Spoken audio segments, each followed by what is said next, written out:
Sí se pueden revisar los planteamientos de la oposición sobre la revocación de mandato, concilió Ricardo Monreal, coordinador de Morena en el Senado, y no descartó incluso retirar el nombre de Andrés Manuel López Obrador en la boleta electoral de las elecciones intermedias, o bien someter a Parlamento abierto la minuta que le turnó la Cámara de Diputados.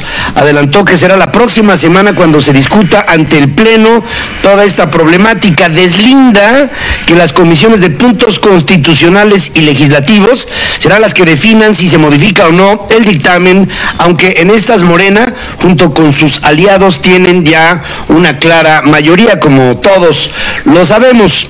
20,000 millones de pesos es la inversión que en este año se requerirá invertir en la Guardia Nacional. Esto lo adelanta Alfonso Durazo, el secretario de Seguridad y Protección Ciudadana. Dice que el dinero se utilizará para sueldos, prestaciones, viáticos, uniformes, equipos de los 21,170 nuevos elementos. La cifra es superior a los 15,000 millones de pesos considerados en principio por Andrés Manuel López Obrador. Ahora resulta que todo lo que dice el presidente, o lo que dijo en los últimos meses, pues ahora resulta que son todos proyectos que son mucho más caros que aquello que originalmente se habían previsto o presupuestado. No sé si previsto, la verdad, porque no lo sé. Yo a veces tengo mis dudas de que todo esto es una ocurrencia en donde dicen, vamos a hacer esto y después evaluamos cuánto cuesta. Y es que los presupuestos, Pedro, siempre que se van dedicados a la seguridad, son presupuestos enormes. Cada año se incrementan los presupuestos para combate al crimen organizado, a la delincuencia común. Hay presupuestos a nivel federal, presupuestos a nivel estatal. Es una bolsa enorme de recursos y los resultados siguen siendo los mismos. Y en este caso de la Guardia Nacional, con todas las modificaciones y la idea original de Andrés Manuel, a mí me parece que es una policía federal, pero con otro nombre. Con otro nombre, con cambios constitucionales, un relajo espantoso, tanto brinco para acabar en lo lícito. En Nuevo León, Olga Sánchez Cordero ofreció una disculpa pública a los familiares de los 2 estudiantes del TEC de Monterrey que fueron asesinados por el ejército allá en el 2010. La secretaria de Gobernación fustigó, eran estudiantes de excelencia, no eran sicarios, no eran delincuentes. Se sumó Luis González, presidente de la Comisión Nacional de Derechos Humanos. En esta nueva etapa del país, la defensa y la promoción de los derechos humanos es una prioridad, tanto en la política interior como en el exterior, por lo que se debe garantizar el derecho a la memoria, el derecho a la verdad y el derecho a la justicia. Se debe hacer efectiva la reparación del daño a las víctimas y hacer posible la no repetición de estos graves y muy lamentables hechos. Lamentabilísimos. En aquel tiempo hubo una confusión también en la que el gobierno primero trató de demostrar que estos 2 estudiantes eran delincuentes, cosa que nunca fue demostrada. La construcción del Tren Maya, oigan ustedes, podría costar hasta 10 veces más de lo programado en principio o de lo expuesto, pues sin ningún sustento, por el presidente de la República. El presidente habla de 150,000 millones de pesos que costaría el Tren Maya. Bueno, pues podría costar hasta 1,5 millón de millones de pesos, es decir, 10 veces más de lo estimado por el gobierno federal, según alerta el Instituto Mexicano para la Competitividad. El peor de los escenarios es que la construcción y operación del proyecto corra a costa de los contribuyentes durante toda su vida útil, ya que su rentabilidad hasta este momento no se puede demostrar. Y inauguramos, Pedro, las obras gubernamentales, estas faraónicas que tienen una obsesión los gobiernos de dejar siempre una obra que identifique su administración. El Tren Maya ha sido dicho por los propios operadores turísticos, por los habitantes de esta zona, no va a representar este detonar inmenso de turistas extranjeros y nacionales por la zona. El costo que podría traer, estamos hablando de 3 aeropuertos de Texcoco, estos cancelados, o más, de lo que pudiera haber sido, si te pones a pensar, entre lo que hubiera representado la terminal aérea, el nuevo aeropuerto en Texcoco y el Tren Maya, creo que estaríamos en el peor de los negocios que pudo haber hecho el gobierno. Pero si tomamos en cuenta que un aeropuerto como el de Texcoco hubiera costado unos 350,000 millones, pues prácticamente estamos hablando de 4 aeropuertos. Casi 4 aeropuertos. Un poquito más de 4 aeropuertos. La Secretaría de la Función Pública creó un frente interorgánico de análisis de información sobre la estafa maestra, en el que participan todos los órganos internos de control de las dependencias públicas para hacer un deslinde real de las responsabilidades. Cuando se integra este tipo de comisiones, a mí me da miedo, porque luego acaba en nada. Se estudia todo y acaba en nada. A ver si en esta ocasión acaba en algo.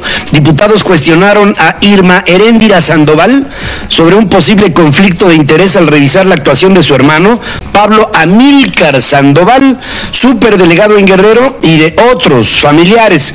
Ante la Comisión de Transparencia y Anticorrupción, la secretaria de la Función Pública responde que sus parientes ocupan cargos públicos por méritos propios y que la dependencia a su cargo actúa con ética en el combate a la corrupción y la impunidad, o sea, porque ella lo dice.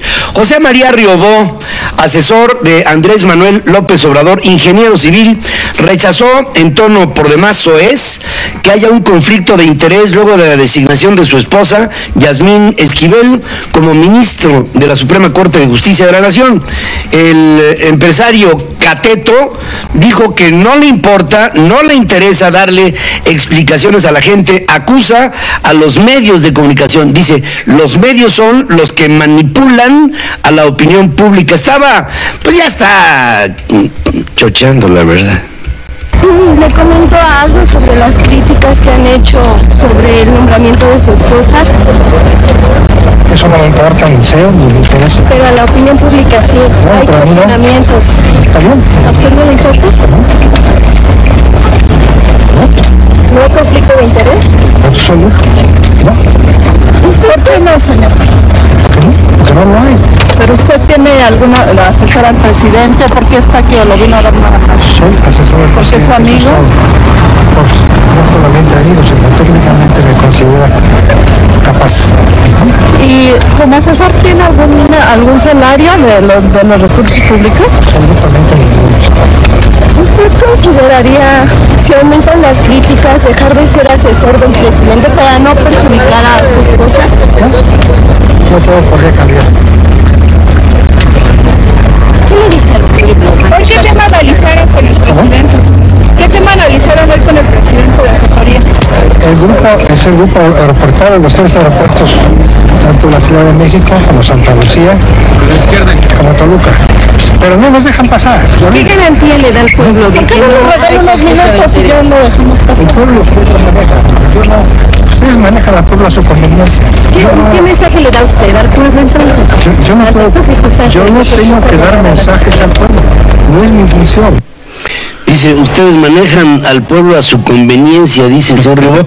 Ya está bien chochito, la verdad. Y además, fíjense, dice este hombre, prepotente en su forma de dirigirse a la gente, se ve que no tiene ningún tipo de asesoría de nadie, pero dice, yo aquí nada más vengo a ver al presidente porque confía en mi capacidad técnica, ¿no? Bueno, el señor Riobó, ahí como lo ven, ese hombre fue el que convenció a Andrés Manuel López Obrador de que era mejor hacer el aeropuerto en Santa Lucía que el aeropuerto de Texcoco. Es decir, fue el que determinó, porque el Riobó, él fue el que hizo los segundos pisos aquí en la Ciudad de México, que son góticos porque gotean por todos lados y porque no tienen drenaje pluvial, señor ingeniero Riobó, y están mal hechos, pero con madre, gracias a usted y a sus consejos tecnológicos. Oye, Pedro, y habla con el respaldo que da el mejor puesto de la administración en cualquier gobierno, ser amigo del presidente. ¿Tú crees que siendo amigo del presidente vas a estar dando explicaciones? No, hombre, como aquel amigo de Adolfo Ruiz Cortines que le decía a Ruiz Cortines, bueno, ¿y qué es lo que quieres? Es muy sencillo, le decía al señor presidente, en cualquier foto que le tomen, quiero estar presente. Y ya con eso ya tengo todo garantizado. La Suprema Corte de Justicia discutirá el día de hoy un proyecto de sentencia que prohíbe a funcionarios públicos bloquear el acceso a sus cuentas de Twitter a periodistas u otras personas que le resulten incómodas. Uy, ya se salvó mi hijo, que está cortando. Pobre de Pedro, mi hijo, está cortado de todo. Bueno, no pobre, le debe de importar poco. Está cortado de todos los funcionarios de esta administración, salvo casos en donde exista un comportamiento abusivo que justifique la medida. Y entonces ahí estamos entrando en una forma discrecional. Esto es abusivo, esto no es abusivo, esto es intrusivo, esto no lo es. Y ahí pues hay una interpretación a lo que tendría que ser una norma. Ya hubo casos, Pedro, en el cual, por ejemplo, hablando de Irma Heréndira Sandoval, la secretaria de la Función Pública, ella tiene un esposo muy beligerante, ¿no? John Ackerman, que es uno de los ideólogos del movimiento de Morena, pues él una vez criticando al consejero electoral Ciro Murayama, el consejero electoral lo bloquea de sus cuentas de Twitter, ¿no? Este señor Murayama generalmente hace eso ante la intolerancia que tiene de muchas de las críticas que puede recibir, y él, John Ackerman, metió un juicio, y el juicio lo ganó, y lo tuvo que desbloquear Ciro Murayama para seguir todo por ser funcionario público. Entonces ya hay un antecedente importante que por eso se lleva a que Medina Mora, que además es un hombre extremadamente transparente, se conoce todos los canales de comunicación y de espionaje, pues debe de saber que son canales abiertos, ¿no? Por supuesto que sí. El ministro Eduardo Medina Mora propuso a la segunda sala de la Corte confirmar un amparo en favor del periodista veracruzano Miguel Ángel León, que en octubre del 2017 fue bloqueado por el fiscal general de la entidad, Jorge Winkler Ortiz. Morena se reconcilia con la mafia del poder y patea a sus compañeros, sostuvo Alejandro Armenta, ex aspirante a la candidatura de Movimiento de Regeneración Nacional por el gobierno de Puebla. El delegado federal en Baja California, Jaime Bonilla, dejó el cargo para buscar la candidatura de Morena al gobierno del estado. Es decir, ya es superdelegado. Ahora quiere ser gobernador, pero el superdelegado está más cerca del presidente que el gobernador, a menos de que el gobernador esté cerca del presidente solito. A lo mejor hasta consigue que ni superdelegado tenga. Y para eso los pusieron, Pedro, para hacer el semillero de los candidatos que va a lograr que Morena se apodere de todo el país. Hombre, imagínate, nada más manejando el presupuesto federal, que es casi el 80%, 70% de los presupuestos que se manejan en los estados. Y luego los locales. Y luego los locales con todos los secretarios y los sectores productivos pues hablan más con el delegado que con el gobernador. Es increíble cómo está manejando el poder en este país hoy. Andrés Manuel López Obrador se reunió con su gabinete legal y ampliado y los superdelegados, pidió apretar el paso y garantizar la entrega directa de apoyos, que es lo que más le importa, es lo único que le importa al presidente, la entrega de apoyos de sus programas prioritarios con 28 millones de beneficiarios. Anunció que se harán de esto evaluaciones trimestrales. O sea, lo que le importa al presidente es que le llegue dinero a la gente directamente para que la gente diga, a mí me mandó el presidente, me mandó dinero. A unos días de que se cumplan 25 años del homicidio de Luis Donaldo Colosio, candidato a la presidencia de México por el PRI, Alfonso Durazo, su ex secretario particular y actual secretario de Seguridad, compartió a título personal que no cree en la tesis del asesino solitario. Consideró que el crimen significó un quiebre en la vida nacional que aceleró el proceso de descomposición que se venía gestando con la política económica neoliberal. Demasiado simplista, que en un momento de alta confrontación política y sobre todo en el contexto de la madre de todas las batallas por el poder, que es el poder presidencial, el asesinato de Luis Donaldo tuviera explicación en la mano de un asesino solitario. Este hombre, Durazo, fue secretario particular de Luis Donaldo Colosio y después se convirtió en un hombre cercanísimo a Vicente Fox Quesada. Y de ahí le renunció a Vicente Fox Quesada en una pequeña carta de 17 cuartillas en la que explica toda su rabieta. A pesar del embate criminal en Veracruz y Guanajuato, Alfonso Durazo aseguró que la situación está controlada y que los operativos que se llevan a cabo limitaron la capacidad de organizaciones criminales, por lo que se encuentran en proceso proceso de su debilitamiento. Diego N., al parecer integrante del cártel Jalisco Nueva Generación, fue detenido por su presunta participación en el homicidio de Valeria Cruz Medel, hija de la diputada federal de Morena, Carmen Medel, según informa el fiscal general de Veracruz, Jorge Winkler Ortiz, al que nada se le pudo hacer.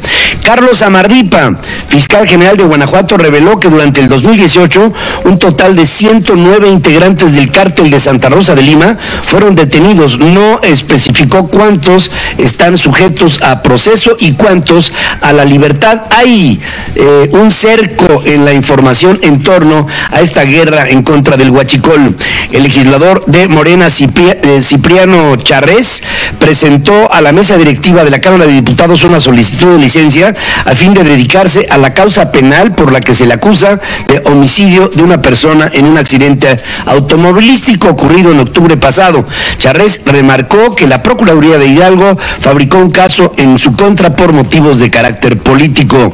En enero, los piquetes de la red de Pemex aumentaron en un 49%, principalmente en Hidalgo, a pesar de la estrategia echada a andar por el gobierno federal en contra del robo de combustible y el cierre de ductos, según cifras que son, miren, cuando se inhibe el huachicol, todo es información, encontramos tantos piquetes de todo, pero los piquetes nuevos, que son incrementales en un 49% en el primer mes de este año, de esto nos estamos enterando en marzo, conste, en marzo.